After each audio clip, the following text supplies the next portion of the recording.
días, El Salvador. Qué placer enorme nuevamente volvernos a reencontrar como todas las mañanas, pero en esta oportunidad para revivir los momentos más apasionados de lo mejor de Al Punto con Sergio Méndez de lunes a viernes 6:38 de la mañana.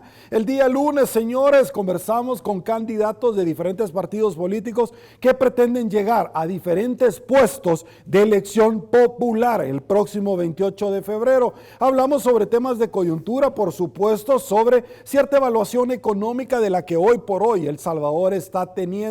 Colocación de 640 millones de deuda esta semana. Renuncia del presidente del Banco Central de Reserva luego de determinar que al Ejecutivo se le desembolsó más de 3.400 millones de dólares. Esto y más, ¿qué nos dijeron? Se lo comentamos.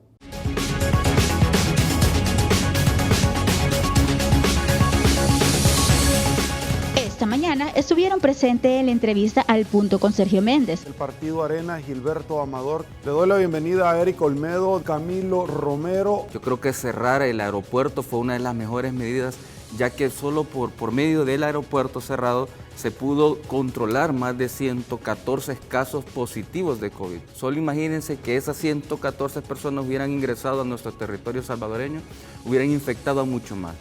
Yo creo que esa fue una de las medidas más ciertas que hizo el gobierno. Luego, cuando se hubo algunos casos locales, cerrar, hacer un cerco sanitario, también fueron muy acertadas por el gobierno. Guardar a toda la gente en sus casas fue también muy acertado. Pero no solo el encerrar a la gente, sino que darles las posibilidades, darles esos $300 que en un principio pues hubo mucha gente con mal morbo que le dijo a la gente que saliera. Pero aquí hay un tema muy importante, que a la par de la salud también tiene que ir la vida, cómo ganarnos la vida diariamente. Todas las medidas de prevención son importantes y tienen que reforzarse. Pero como decía un gran presidente, Ronald Reagan, el trabajo de un gobierno no es dirigir vidas, sino que protegerlas. Y se protege sí bien con medidas de salud, sí bien con medidas también de respaldo en la necesidad. Pero yo le voy a decir algo, en las salidas que he tenido a comunidades ha habido un factor común. La gente está esperando no solo quien le resuelva los problemas, que para eso están los gobiernos municipales y central, sino que están esperando quién puede dirigir, quién puede liderar para que ellos mismos se realicen como ciudadanos. Nuestro presidente de la República lo primero que hizo al llegar a su gestión como gobernante fue quitar los ecos. Y yo no estoy diciendo que los ecos es la gran maravilla en este país o que eso, defenderlos, porque mi rama no es la salud. Pero si eso hubiese funcionado desde el principio, son los controladores de quién está enfermo, quién no está enfermo, y hacerle conciencia a la gente que no debe de salir, Allí entran las alcaldías municipales, porque los ecos coordinan con las alcaldías municipales, entiendo, ¿verdad? Correcto. Y entonces, en este caso todo eso se vio opacado. Y a eso le agregamos, en medio de la pandemia surge el aspecto de aquel huracán que se vino, ¿cómo se llamaba? El Amanda, el Cristóbal y todo eso. Vaya, óigame, no se miró el gobierno de la República en esa colonia de Altos de San Francisco. No se miró por una sencilla razón, porque no estábamos preparados como Estado salvadoreño para ver la parte civil, la parte social. Y entonces, y si no, pues díganme, aquí me puede escribir alguien de la colonia San Francisco, ¿cuántos daños se tuvo ahí el Estado, los habitantes? Y hasta el momento creo que nadie les ha resarcido los daños. Y no se trata que el Estado va a resarcir, pero se trata que va a prevenir. No hubo nadie que saliera previamente, como cuando estaba aquella señora, ¿cómo se llama?, que ya no está en protección civil, una señora morena, Martínez, que siempre estaba ahí informando. Y porque casos de emergencia han habido, y no tuvimos la misma cantidad de muertos que tuvimos en ese caso. ¿Acuerdan el caso de San Marcos? yo no lo estoy mencionando y con todo el respeto que se merece la gente afectada, y no trato de de llevarlo en este momento. Lo que trato de explicar es de que hemos tenido problemas, hemos tenido enemigos sin buscarlos. Sin buscarlos hemos tenido enemigos, y el enemigo ha sido la desorganización. En cuanto a los $300, quiero decirle que eso no a todos se los ha dado. Quiero explicarles que yo represento a una asociación de veteranos y nosotros tenemos un trabajo territorial y casa por casa visitando a los compañeros, y eso no es así, no a todos se les ha dado. Hubiese sido mejor que hubiera buscado un mecanismo el señor presidente de la República de unificar el Estado. Ese era el momento para que el gobierno de la República unificara el Estado y que se pusiera de la mano con la Asamblea, con las alcaldías y con la Honorable Corte Suprema de Justicia. Pero lamento que eso no se haya dado, y yo no lo estoy diciendo por atacar al joven. El joven me merece respeto, y qué bien que un joven se tira a estos esfuerzos, que no es nada fácil. Créanme que yo ya lo estoy sintiendo algo que no es nada fácil. La gente va a exigir toda la vida. Pero en ese aspecto, y si no, miremos cuántos médicos hemos tenido o cuántos son los de la rama de la salud que hemos perdido en esta faceta. ¿Por qué? Porque no tuvimos protegidos a los médicos, y se supone que si no protegemos a los médicos, y son los que nos van a proteger a nosotros de la salud, eso es como que al ejército se mande al campo de batalla con armas de dudosa reputación, con armas no adecuadas. Entonces mandamos al ejército al suicidio, así. Es como que entonces, pero ahí no se ha dicho nada. Pero por otro lado, en el reparto de los $300, miren, al pueblo yo les aseguro que yo salgo a la calle ahora y me dice aquí el licenciado, yo le doy 500 pesos, él me dice 500 pesos, yo digo 500 pesos gringos, ¿va?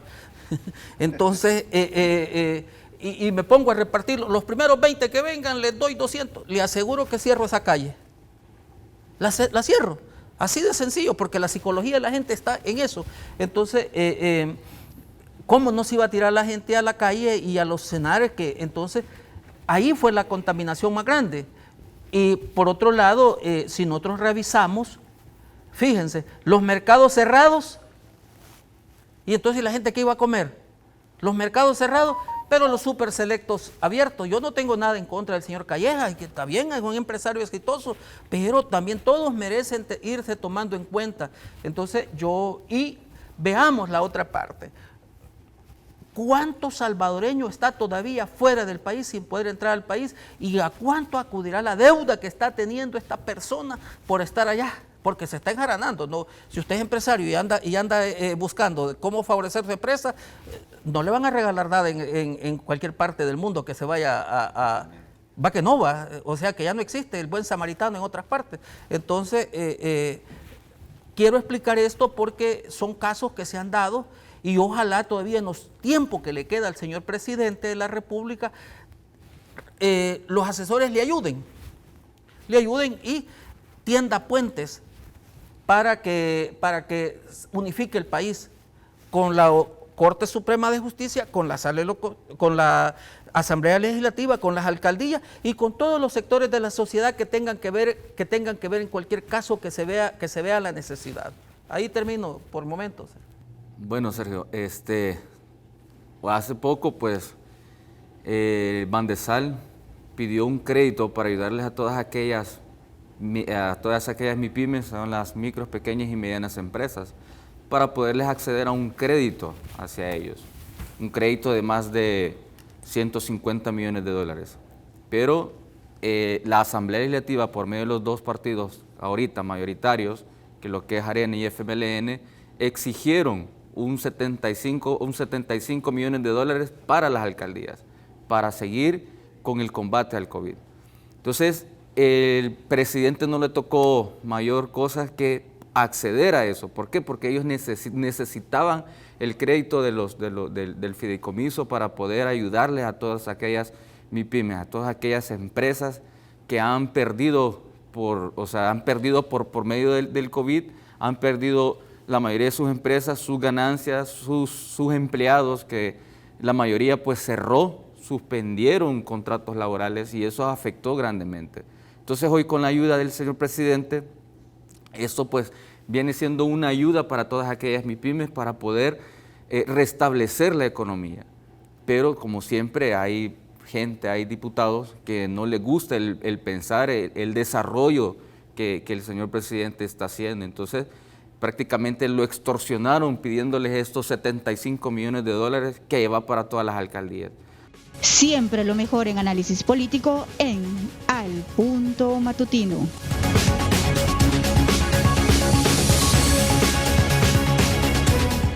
El día martes tuvimos una entrevista más que pluralista porque conversamos con candidatos a diferentes puestos que pretenden llegar al Parlamento Centroamericano, a la Asamblea Legislativa como diputados o como alcaldes al redondo nacional. Hablamos de la falta de entrega del FODES que han acudido muchos alcaldes ante la Fiscalía General de la República. Hablamos de las finanzas públicas, hablamos del tema del coronavirus desde las alcaldías. ¿Qué nos dijeron? Se lo presentamos.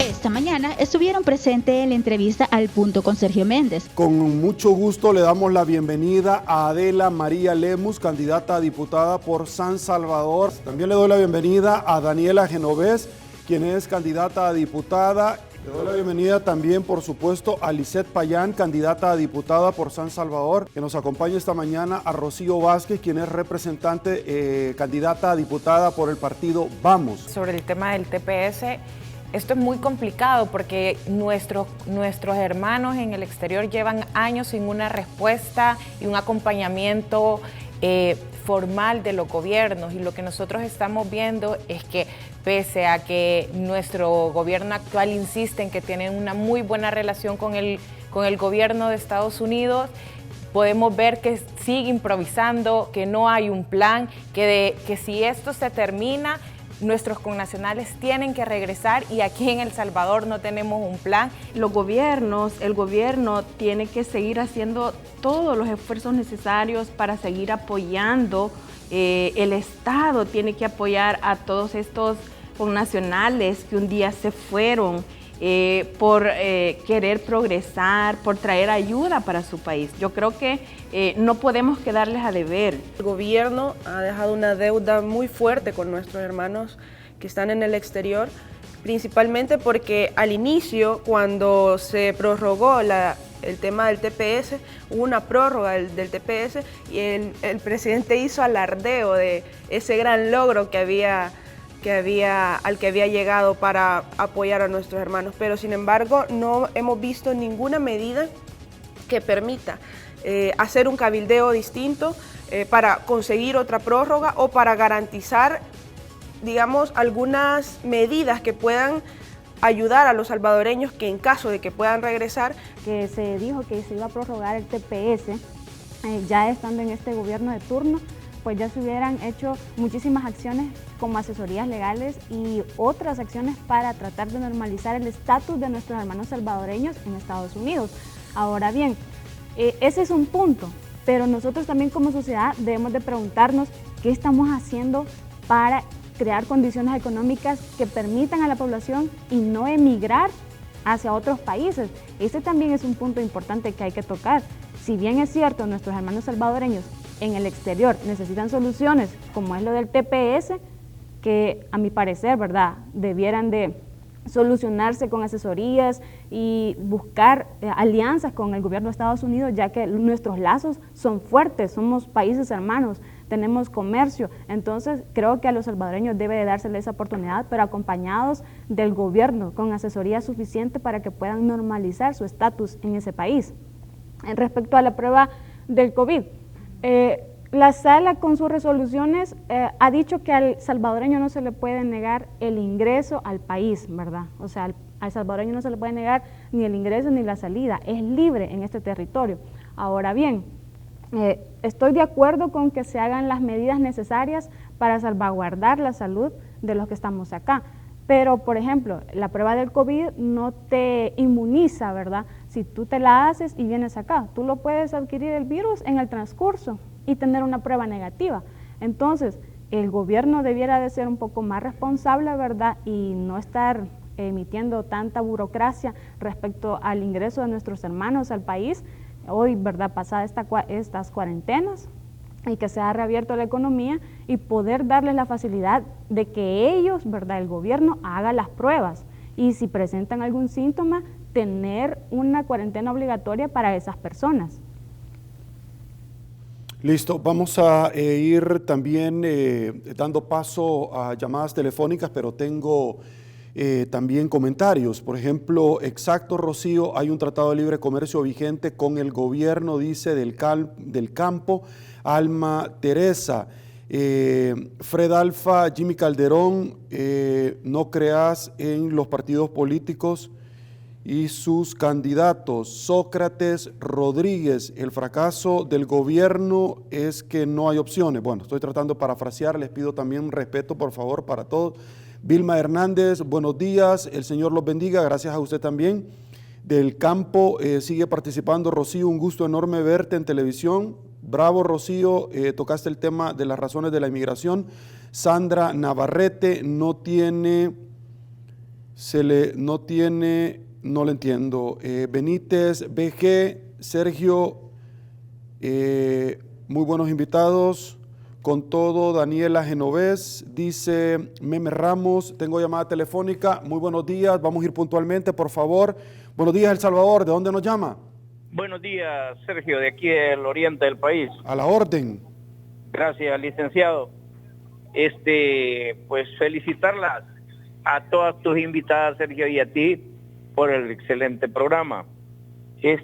Tal vez para las tres candidatas que ya han estado gobiernos en el poder, a la de Vamos, porque nunca han estado, ¿va? Pero que les vaya bien y ojalá pues el pueblo las elija y traten la manera, si llegan a la asamblea, de ser sinceras y honestas con el pueblo salvadoreño. ¿De qué parte del oriente es usted? A las personas, así como mi persona, que a día los da el sol en la cara, nosotros venimos desde el PCN, Duarte, Arena, FMLN, y hoy mal presidente que tenemos, que pobre gente, tenía la ilusión. Yo lo conozco personalmente a Bukele y es una persona que él nunca ha trabajado, era de papi paga, pero como la gente quiso el señor quizás, pues aquí están los resultados. Quizás solo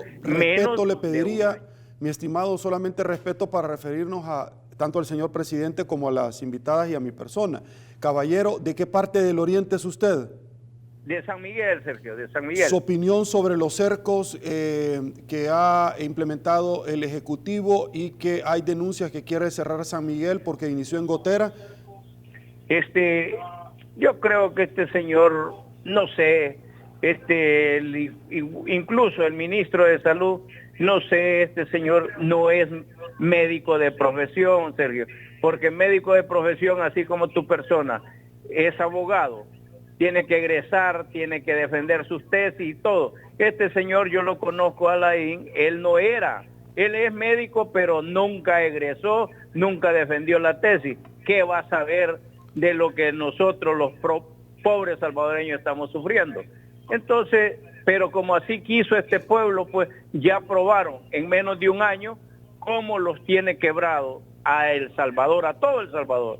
Y pedirle de corazón, ya que nosotros los hombres somos, y discúlpame Sergio, hay gente, habemos hombres que no tenemos dignidad y somos gente que le vendemos la dignidad al diablo, porque por dinero, vaya, por ejemplo, el de Gana, ser gallego, y muchos, pues vaya Will Salgado de aquí de San Miguel, de a dónde viene, y entonces así muchos políticos corruptos, sinvergüenza, que están ahí. Yo creo que ya el pueblo está ya hasta como decían los viejitos. Listo, le agradezco, muy amable por su participación. Estamos tratando de dar paso tanto a comentarios como a llamadas telefónicas. Me dice si tenemos más llamadas, por favor.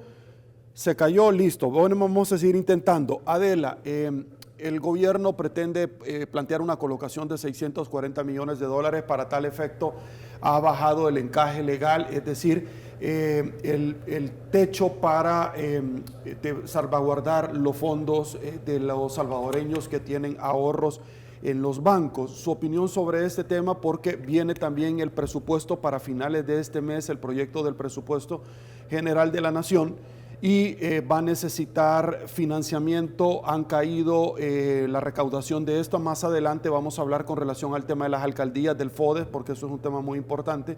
Sin embargo, el gobierno también tiene que saldar un poco más de 1.400 millones de dólares en deuda a corto plazo. ¿Su opinión?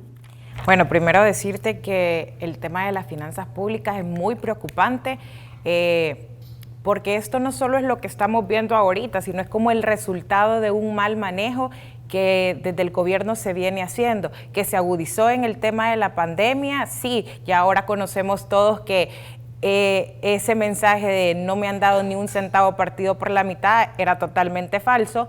Lo dijo el expresidente del Banco Central de Reserva, y ahora lo que estamos viendo es un gobierno que va encaminado a generar mucha más deuda, que no tiene un plan que permita también responder a todos los compromisos financieros a los que está adquiriendo. Y este es el camino en el que vamos para justamente el tema que mencionaste, el presupuesto general de la Nación. Y yo creo que es preocupante, primero porque el gobierno no tiene claro, o por lo menos a los salvadoreños no nos ha transmitido cuál es realmente el camino, y un camino claro sobre el tema de las finanzas.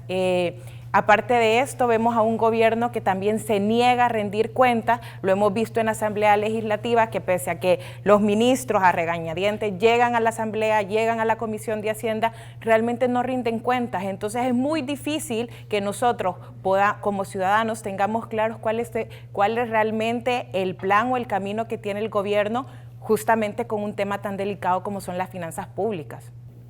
Muy buenos días. Muy buenos días, a la orden. Coméntenos, por favor. Quiero hacer mi comentario con respecto. Ayer quería entrar línea, pero no pude. A la orden, perdón. Pero quiero hacer mi comentario con respecto al tema del TPS. Sí.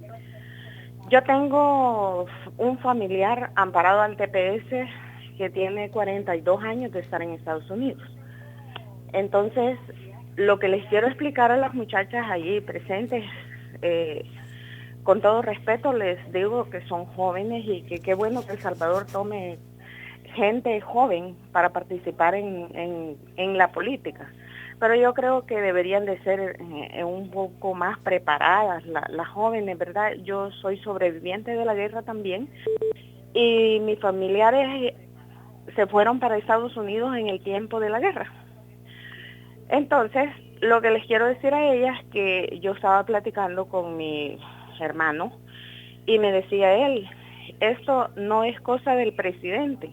No sé por qué la política de El Salvador es así. Le echan la culpa al presidente, cuando no es cosa del presidente de El Salvador, porque el presidente de El Salvador no puede venir a cambiar las leyes de Estados Unidos. Una cosa es la relación del presidente con el presidente de Estados Unidos y otra cosa son las leyes aplicadas en Estados Unidos. Es el presidente quien puso la denuncia en Estados Unidos y una demanda formal, y el Congreso votó a favor de lo que él pidió. Siempre lo mejor en análisis político en Al Punto Matutino.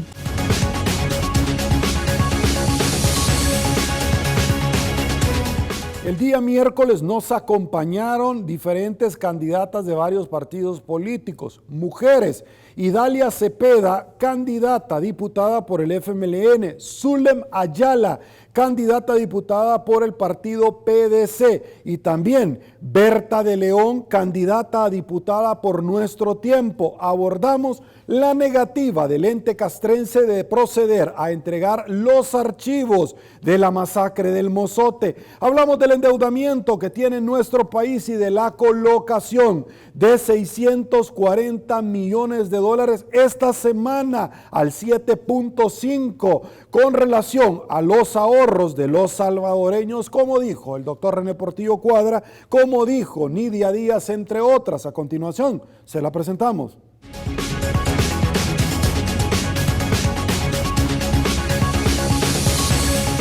Esta mañana estuvieron presentes en la entrevista al punto con Sergio Méndez. Idalia Cepeda, candidata a diputada por el FMLN. Zulema Ayala, candidata a diputada por el PDC. Le doy la bienvenida a la licenciada Berta de León. En mi caso personal, la decisión que me llevó a esta contienda, por así decirlo, es precisamente la defensa de la institucionalidad, la defensa del Estado de Derecho, temas que van muy conmigo, y también yo siempre me he caracterizado por ser una fiel defensora no solamente de los principios democráticos, sino de todo aquello que nos lleva o nos acerca más a una mejor democracia. No hay mucho interés en querer transparentar el dinero de todos los salvadoreños, y creo que necesitamos unas leyes más fuertes que obliguen a todo funcionario público, a todo aquel que maneje fondos públicos, a que transparente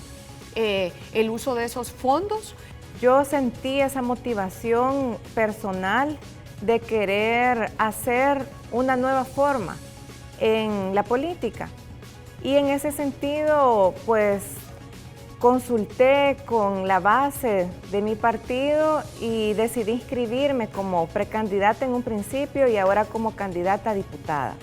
La verdad que yo siempre he pensado que hay toda una generación, tanto de juventud como de mujeres, que hemos estado ausentes de la toma de decisiones del quehacer político del país. Creo yo que las propuestas tienen que salir primero, y primero tiene que escucharse a las poblaciones a las que nos dirigimos. Tienen que ser a partir de sus necesidades, pero puntualmente en el tema, por ejemplo, de la lucha anticorrupción, consideramos, por ejemplo, necesario solicitar o promover reformas a la Ley de Ética Gubernamental. Acordémonos en los tan sonados casos de nepotismo que han salido en el gobierno actual, y que la figura del nepotismo no está tan clara. Igualmente no tiene las consecuencias necesarias como para que esto sea visto como lo que es, ¿verdad? Un acto de corrupción, un acto de aprovechamiento por parte de los funcionarios del poder que tienen para emplear sus familiares, y ese tema creo yo que perjudica, y se ve en todos los órganos del Estado, no solo en el Ejecutivo.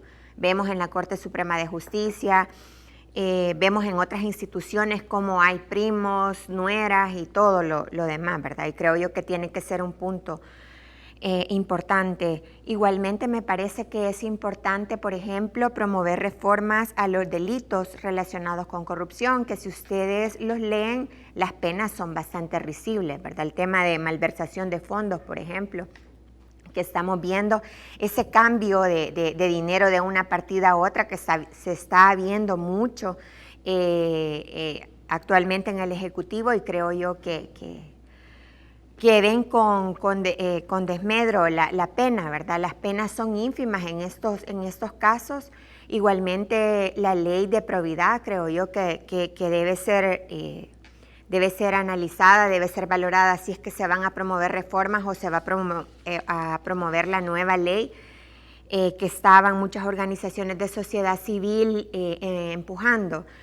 El otro tema que creo que es fundamental y es un tema, digamos, que yo quiero impulsar de manera personal y estamos haciendo consultas, es el tema de la Ley de Protección de Víctimas de Feminicidio.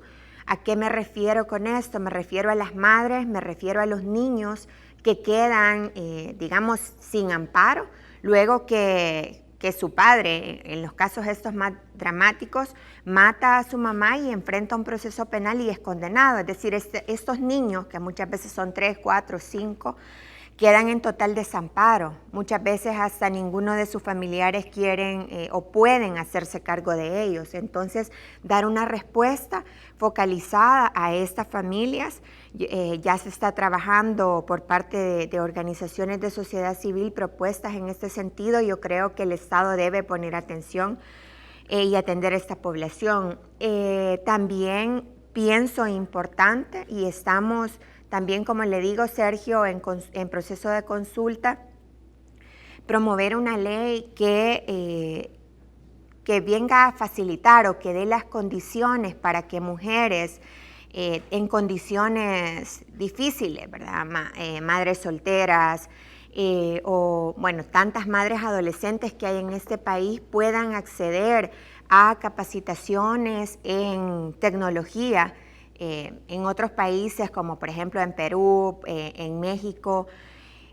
Hay iniciativas que vienen a capacitar a estas mujeres en corto tiempo, ¿verdad? No más de un año, y luego hacen bolsas de trabajo para que puedan aplicar a trabajos incluso vía remota en empresas de tecnología, ¿verdad? Como programadoras, y ganando muy por encima de lo que acá ganan el salario mínimo, ¿verdad? Yo creo que todas esas son opciones que deben valorarse, que deben analizarse, y que ya dejemos de ver a las mujeres como, bueno, hay que asistirlas, y estos programas que solo son paliativos. Yo creo que debemos apostarle por un mayor protagonismo a las mujeres, por darles autonomía, independencia, y obviamente esto las hace menos vulnerables en el tema de violencia, que tan serio lo vemos en el país, y que, bueno, ayer veía yo este documental bastante duro que ha ganado un premio Emmy de Univision y Time, donde está hablando del suicidio en las niñas y adolescentes en El Salvador.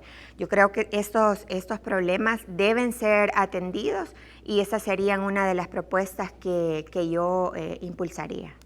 Listo. Hay un tema económico en el país que ciertamente, ante la salida del expresidente del Banco Central de Reserva, un día después de haber manifestado que el gobierno ha recibido un poco más de 3.200 millones de dólares, el doctor René Portillo Cuadra manifestó que había recibido el gobierno de El Salvador y había gastado 15 millones al día. El expresidente Acevedo, en un canal de televisión en Tiempo Actual, manifiesta la situación del fiscal del país es realmente complicada. A estas alturas del año creo que vamos a terminar con el 85% del PIB en términos de deuda, según ha expresado el economista y expresidente del Banco Central de Reserva.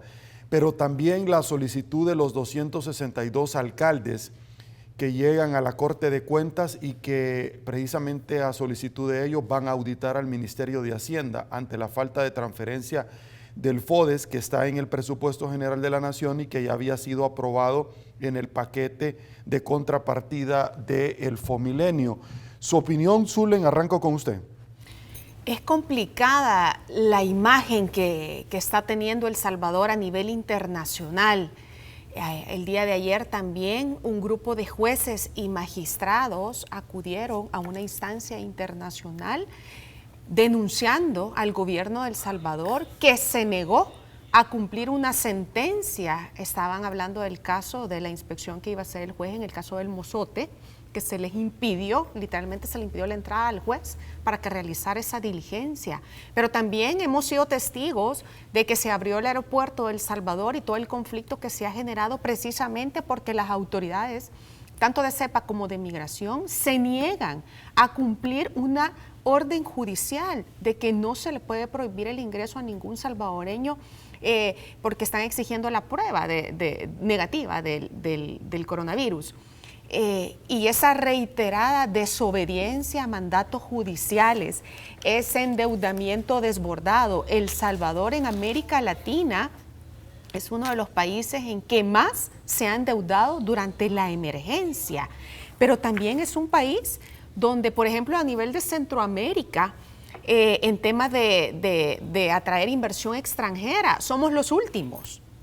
¿Por qué? Porque Costa Rica, que va liderando en el primer trimestre de este año, captó 500 millones de dólares de inversión extranjera. El Salvador solo captó 48 millones. Eso nos está poniendo a la cola. Eso significa que estamos, bueno, nada menos, hasta ahorita se está comenzando a hablar de estos 600 millones de dólares que se le van a destinar a las micro, pequeñas y medianas empresas para ayudarlos por el cierre tan prolongado que hubo en la emergencia. 6 meses después de que se decretó la primera cuarentena, andan viendo cómo ayudan a las MIPYMES, cuando a estas alturas muchas de esas empresas ya no existen, ya cerraron, ya no hay. Ustedes van a los centros comerciales, el rótulo de se alquila, se vende, es la constante. Lugares a donde uno iba o solía ir antes de la pandemia ya no existen. Esos empleos se perdieron.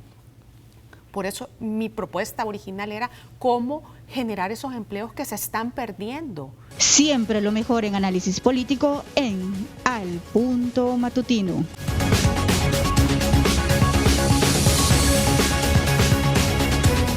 El día jueves, más que esperado, en el panel de jueves de la mañana de análisis, Julia Evelyn Martínez, Bessie Ríos y Luisa Moncada profundizaron sobre temas de coyuntura, de actualidad, falta o negativa de entrega de la resolución que el señor juez de Morazán, que investiga la masacre del Mozote, no quisieron dar. Hablamos de la situación económica, hablamos por supuesto también del tema que en nuestro país se colocan 640 millones de dólares adicionales por parte del Ejecutivo, reformando el techo de los ahorros de los salvadoreños, el encaje legal. ¿Qué nos dijeron? Se lo presentamos.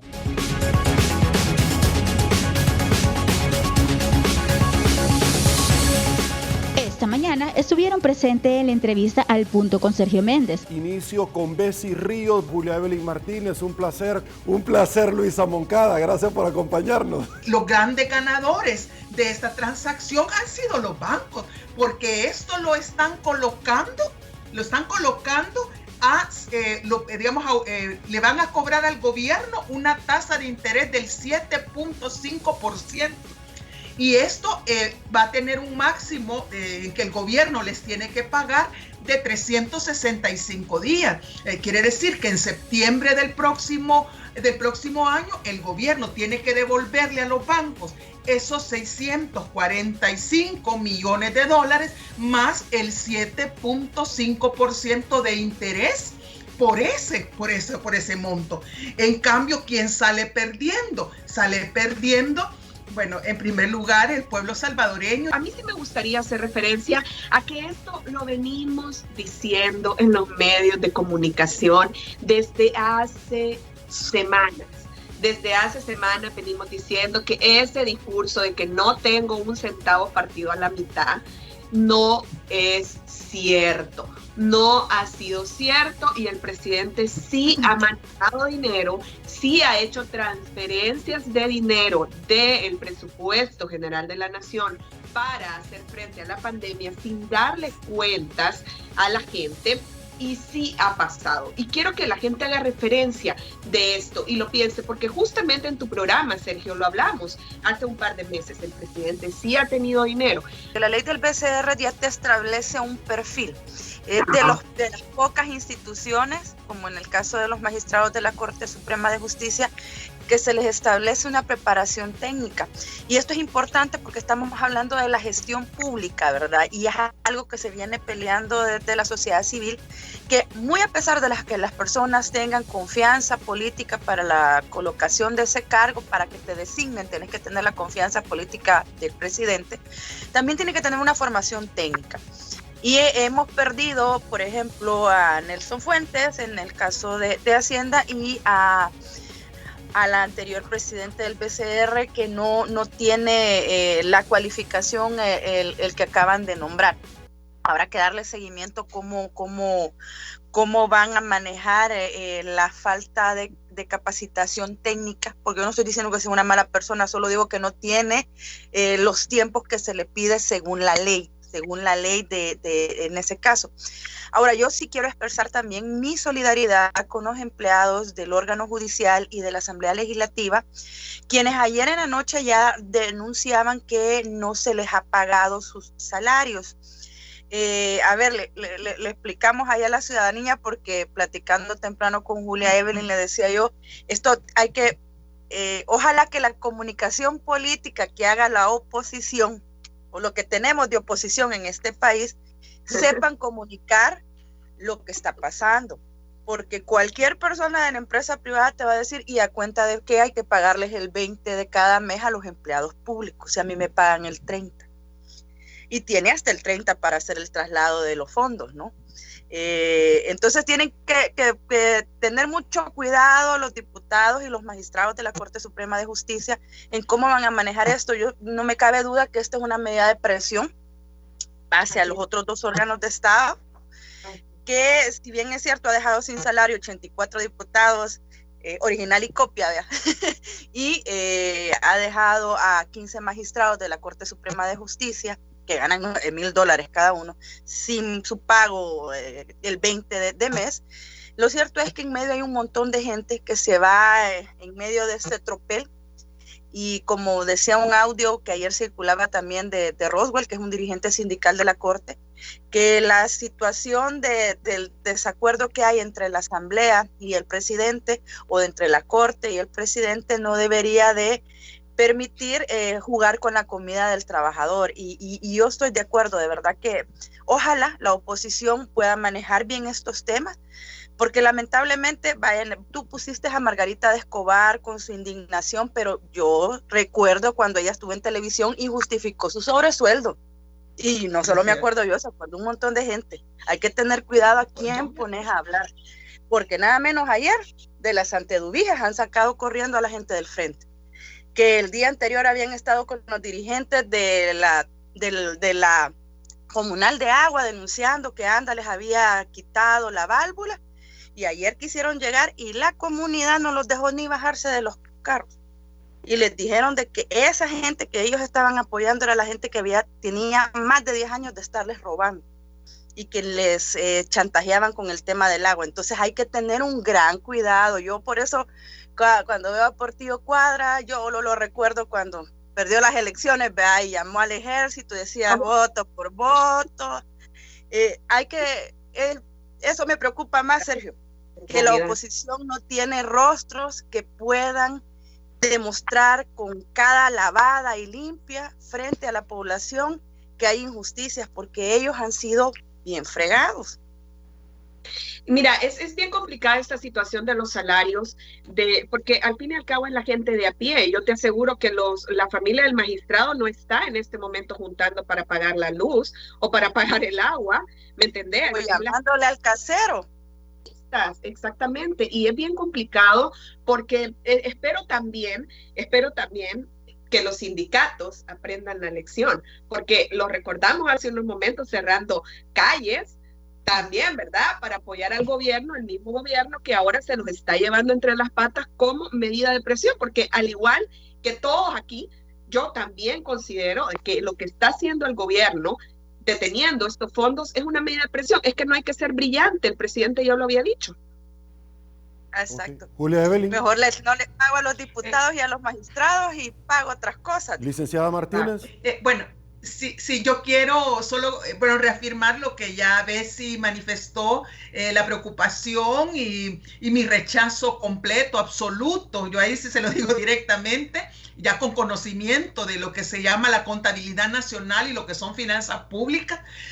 Quiero decirle que esta persona que ha sido designada como nuevo presidente del Banco Central de Reserva no cumple los requisitos que la ley establece, pero más allá no cumple los requisitos que el cargo le va a exigir.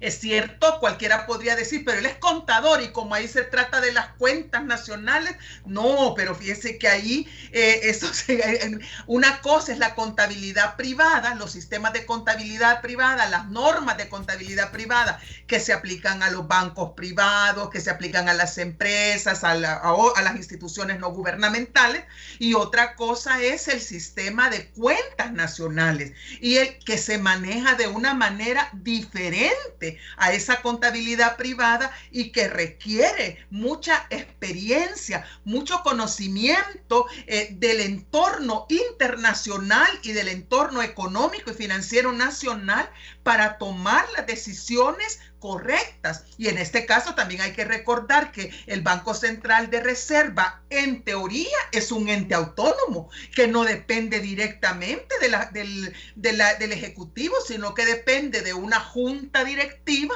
¿verdad?, que debería estar tomando esas decisiones. Pero yo creo que al igual que está pasando con otros entes autónomos, el IDEMU, cualquiera otra, y mencióneme cualquiera, ahora están bajo el dominio completo del Ejecutivo, y eso no se vale, porque en mi opinión, lo que ha puesto ahí es una persona totalmente, ¿cómo le puedo decir las palabras?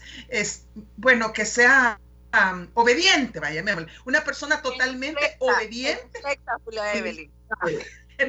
Yo iba a decir sometida, pero no, una persona totalmente obediente al presidente, y que entonces el presidente o el secretario de comunicaciones o de prensa, quien sea, le va a hablar por teléfono y le va a decir, mira, dice el presi que necesitamos colocarnos en cuantas lentes o tantos setes, y que mira, bajemos el encaje legal, dejémoslo en un 5% o dejémoslo en 1% de manera, y eso no es así, perdonen, pero eso no es así. Si para eso, disculpen, pero para eso se estudia y para eso se tiene experiencia. O sea, 20 años, 25, 30 años de experiencia es lo mínimo que se requiere para poder participar y dar opiniones en un nivel tan alto de la política pública como es el Banco Central de Reserva. Entonces yo creo que yo ya lo he dicho varias veces, a veces se lo he dicho ya, pero yo creo que vamos en caída libre. Okay. En nuestro país va en caída libre en lo económico, en lo social, en lo político, en lo ético. Vamos en caída libre, y esto literalmente se está convirtiendo en una changoneta, en un desorden, en un caos. Ok, vamos con otro tema rápidamente porque tenemos que hablar de muchos. Uno de ellos, ya lo vamos a mencionar, es las alcaldías no reciben la plata, tienen más de 5 meses de no recibir el FODES. Es el 10% de lo recaudado, indistintamente de que la recaudación baje dentro de la hacienda pública, es el 10%, no ha sido trasladado. También había un préstamo aprobado dentro del paquete que tampoco se da, y esto está en el presupuesto general de la Nación. Vamos a ir a otros temas que también vamos a dejar en el tintero, porque el día de ayer conversamos con el ex embajador de El Salvador en Washington, René León, y lamentó el hombre que es responsable de haber obtenido el TPS para los salvadoreños, el primer compacto de la MCC de Nequeira Law, la ley Nacara, pero también el haber negociado el Tratado de Libre Comercio. El día de ayer manifestó frustración. Siempre lo mejor en análisis político en Al Punto Matutino.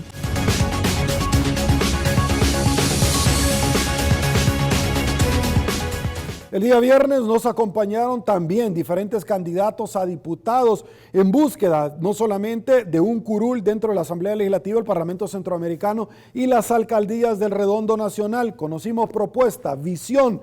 ¿Cuáles son las valoraciones de temas de coyuntura? Se lo presentamos.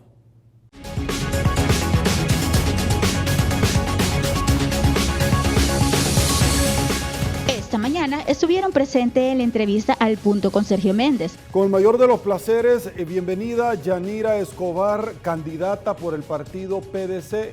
Con gusto le damos la bienvenida también a Eduardo Beltrán, quien es candidato independiente. También le damos la bienvenida a Humberto Álvarez, candidato por el partido PCN. El presidente está en este momento queriendo socavar todas las instituciones del Estado. Se quiere...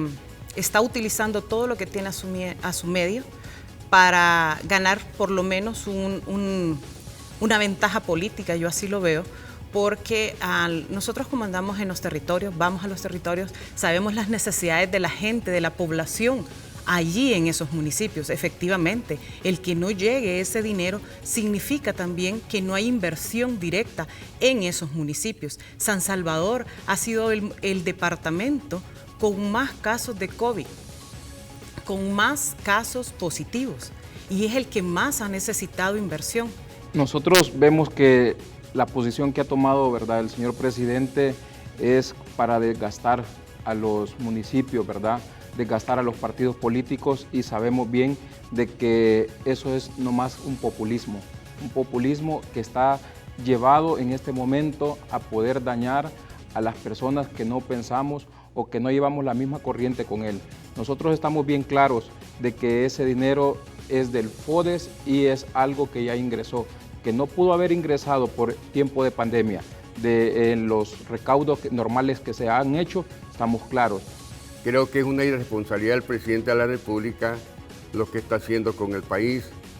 Él debería renunciar y le pido que renuncie porque hay una vulneración al derecho de la vida y al derecho del trabajo de las personas, porque aquí, si fríamente él ganó con 1.426.000 votos, eso quiere decir que de 5 millones de salvadoreños, automáticamente eso es el 24.5%. ¿Qué quiere decir con esto? Que él no ha ganado con la gran cantidad. El presidente tiene una cantidad inferior con relación a las votaciones de los años anteriores. A lo que quiero ser bien enfático, que da lástima, y da lástima porque él tiene el chance, como yo lo he dicho, de irse como un gran presidente. Lamentablemente, él está jugando trampucheta, vaya atrás para adelante, y está cometiendo graves errores que a la larga yo le hago un llamado al presidente de que cambie su posición y que se respete la libertad de prensa y expresión. Y no solamente eso, que se respete, digamos, que hay un desarrollo autosostenible para el país. Si yo fuera el presidente, yo cambiaría todo mi esquema y trabajaría no para denigrar a la Asamblea, porque uno no puede tener doble moral. Por un lado está pedir dinero y por otro lado, con la disculpa del presidente, por otro lado, por un lado pone la mano y por otro lado le tira la pelada a los diputados. Uno tiene que ser ético. Y yo le hago el llamado a que en realidad las alcaldías, nosotros, a pesar que yo voy por candidato a diputado por San Salvador, vamos a apoyar a todos los municipios, porque ya cuando uno es diputado de toda la República, y mi responsabilidad es apoyar a todos los alcaldes, independientemente de que yo sea que voy a legislar por los 19 municipios de San Salvador, vamos a apoyar a todos. Entonces mi valoración ahí la voy a dejar, pero sí el llamado es que el presidente tiene que ser más responsable con los fondos del erario nacional, si no a la larga va a terminar preso así como ha terminado Antonio Elías Zaca o va a tener que irse del país como se ha ido Funes. Vamos a otro tema siempre relacionado a esto. Su opinión, Yanira, porque no ha sido trasladado la plata de este mes para el pago, ni tampoco para empleados del órgano judicial, ni tampoco para la Asamblea Legislativa. Este es un tema que en el pasado ya se había ventilado y que se especula que fue una de las tantas razones por las cuales renunció el ministro Fuentes de esta cartera de Estado. ¿Cuál es su posición con relación a esto? Porque diferentes sindicatos han manifestado que es parte de la presión que el Ejecutivo está realizando de la Asamblea Legislativa de no obtener fondos. De hecho, esta semana se colocaron 640 millones adicionales. De hecho, el día de ayer el señor presidente mencionó que la Asamblea todavía le debe aprobar 850 millones más de lo que hasta este momento le ha aprobado. Pero en el caso del judicial es porque ha obtenido reveses en todas las resoluciones que ha tenido con relación a los decretos ejecutivos. ¿Cuál es su opinión? Porque la última es que ya fue remitida a Fiscalía certificación por incumplimiento de resolución en impedirle a los salvadoreños ingresar a nuestro país. ¿Su opinión? A ver, aquí hay varios temas. Es importante traer a colación primero, el señor presidente de la República de El Salvador se le ha olvidado cuáles son sus funciones, o quizás las desconoce. Yo creo que es lo segundo. Lo que él está haciendo realmente es inhumano. Empecemos por la parte humana. Cuando exista riña entre el derecho y la justicia, que prevalezca la justicia. Dejemos a un lado todos los delitos que él y sus funcionarios están cometiendo. Yo tengo una teoría y digo que van a ir renunciando poco a poco, porque nadie va a querer llegar a estar a la par del afamado expresidente que está en el sector 9. Nadie va a querer hacer eso. Las decisiones que toma el presidente, como lo ha dicho un colega acá, son populistas. Y eso significa que van en contra de la población, no a favor. Una persona que viene y da una conferencia a cadena de prensa para tirar tanto odio, cuando él es el primer llamado a la armonía, pues desde ahí denota que no está en su entero juicio para decidir sobre la vida del país. Lastimosamente, el órgano judicial, un órgano importante para la democracia, no recibir dinero, no pagarle a todos sus empleados en estos momentos en los que todos necesitamos dinero. La pandemia ha venido a tocar al pueblo salvadoreño, a un pueblo pobre. Claro, El señor presidente es millonario. Él no sabe qué significa no tener que comer en su casa. Él no sabe qué significa para una madre soltera dejar a sus hijos solos para ir al centro a vender mascarillas de a $1. El señor presidente sentado en su escritorio, bueno, se sienta encima del escritorio, cree que jugando en las redes sociales es como vamos a salir adelante como país. Sin embargo, tenemos como pueblo que organizarnos, exigirle. Yo le digo a la gente cuando voy al territorio, en la medida que usted me exija a mí, voy a ser mejor funcionario. Exijámosle al presidente que haga las cosas correctas, señores. No podemos estar permitiendo que hoy se despierte enojado con los magistrados y no le paga a todos los empleados judiciales. Seguramente muchos de ellos votaron por él. Veamos qué piensan ahora. No podemos estar en este juego mental, porque ni siquiera es político. Yo pienso que van a ir renunciando más de los funcionarios. Y va a tener que sacar funcionarios de hechos allá, como dice nuestro pueblo, allá en Hilo Vasco. Se los van a mandar a hacer. Porque una persona correcta, un profesional de carrera, no se va a prestar a esos vaivén. Ok, tengo reacciones sobre este tema de varios legisladores, sobre varios políticos. Bueno, el alcalde de San Salvador, Ernesto Mason, asegura que por motivos electorales el Ejecutivo está deteniendo la entrega del FODES a las alcaldías. Se les debe bastante plata a esta alcaldía de San Salvador. Tengo las reacciones del doctor René Portillo Cuadra, las del señor alcalde Ernesto Mason. Listo, se las compartimos. Es lamentable que por motivos electorales, por motivos políticos, estén reteniendo el pago del FODES. Ya van por 4 meses. Encima de eso no han depositado los 75 millones para las alcaldías. Siempre lo mejor en análisis político en Al Punto Matutino.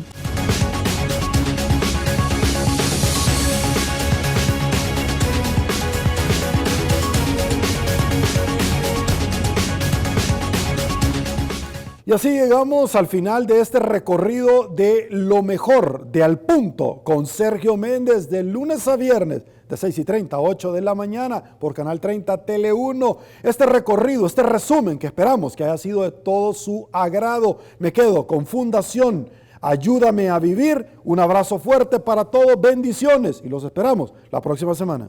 Es un mensaje para la enfermedad que nos cambió la vida. Sabemos que eres una enfermedad aleatoria, que no distingue género, edad o condición social. Sabemos que eres una enfermedad impredecible, que nos mantiene separados. Sabemos que eres una enfermedad que ataca a los más vulnerables y que eres capaz de arrebatarnos a quienes más amamos. Te conocemos bien, porque luchamos contra ti a diario, pero no estamos solos. Tenemos doctores, enfermeras, familia y a muchas personas que luchan con nosotros para poder derrotarte. Por eso hoy, Cáncer Infantil, queremos decirte que no importa lo que pase allá afuera, nuestra lucha sigue. Querido donante, ante esta crisis te necesitamos más que nunca. Por favor, dona hoy la cantidad que puedas. Visita www.ayudameavivir.org.